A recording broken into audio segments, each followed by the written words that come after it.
ये एक छोटी सी कहानी हमें बताती है कि अगर किसी की हेल्प करे तो कैसे करे कि सामने वाले का सेल्फ रिस्पेक्ट भी हर्ट ना हो और उसे हेल्प लेने की गिल्टी भी फील ना। कहानी है एक फैक्ट्री ओनर और उसके यहाँ काम करने वाले 300 वर्कर्स की। जो फैक्ट्री का मालिक था he was very down to earth, बहुत ही अच्छा इंसान था और वो हमेशा चाहता था कि मैं अपने वर्कर्स की कुछ ना कुछ हेल्प करूं। इसीलिए उसने एक रूल बनाया था कि हर मंथ वो अपने वर्कर से 1000 रुपीज लेता था और अपनी तरफ से भी कुछ एक बड़ी अमाउंट उसके अंदर ऐड करता था। और उसके बाद एक लकी ड्रॉ निकाला जाता था ताकि और जिसका भी नाम निकले वो सारी अमाउंट उस बंदे को दे दी जाती थी। वर्कर्स भी इससे बहुत खुश थे क्योंकि एक बड़ी सी अमाउंट मिलना वो उनके लिए एक सपने के बराबर था। बहुत ही स्मूथली ये काम चल रहा था। एक बॉक्स बनाया जाता जिसके अंदर सारे वर्कर्स के नाम लिखे जाते। लकी ड्रॉ होता जिसका नाम एक बार निकल चुका होता है, निकल गया है, उसकी चिट्ठी बाहर रख दी जाती है। सो सारे वर्कर्स इससे बहुत खुश थे। एक बार की बात है, वहीं पर काम करने वाली एक लेडी को उस एक हेल्प की जरूरत थी और उन्होंने उसका बेटा, she was a single mother, उसका बेटा हॉस्पिटल में एडमिट था, उसे बहुत जरूरत थी। वो चाहती थी कि इस बार लकी ड्रॉ इसको मिल जाए, लेकिन वो किसी के सामने अपना हाथ फैलाना नहीं चाहती थी। सब वर्कर्स को पता था, फैक्ट्री के मालिक को भी पता था, लेकिन उसने ही अपने लिए कुछ ऐसे रूल्स बना दिए थे ताकि वो आउट ऑफ द बॉक्स जाकर भी उसकी हेल्प नहीं कर सकता था।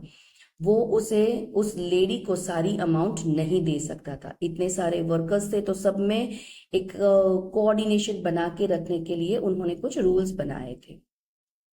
सारे वर्कर्स चाहते थे उसे हेल्प करना।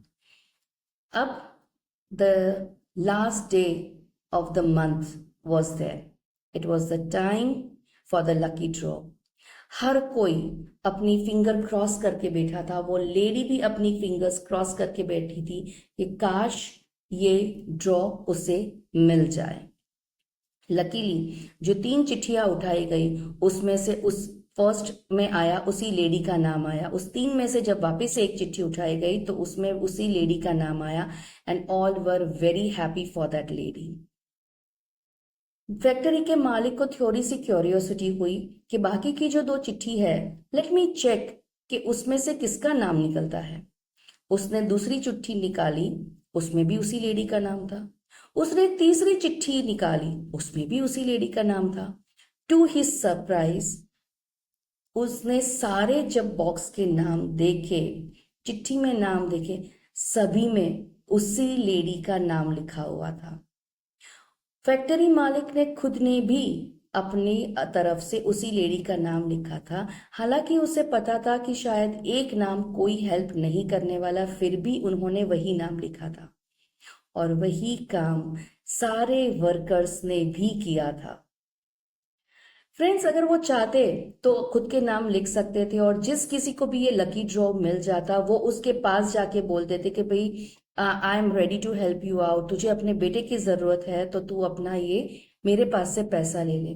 बट इससे वो जो लेडी है वो एहसान के बोझ तले शायद दब जाती। लेकिन ये जो हेल्प हुई, एवरीबडी हैज हेल्प्ड हर, लेकिन ऐसे कि उसे किसी के सामने हाथ ना फैलाना पड़ा और ना ही उसे हेल्प लेने की गिल्टी फील करनी पड़ी।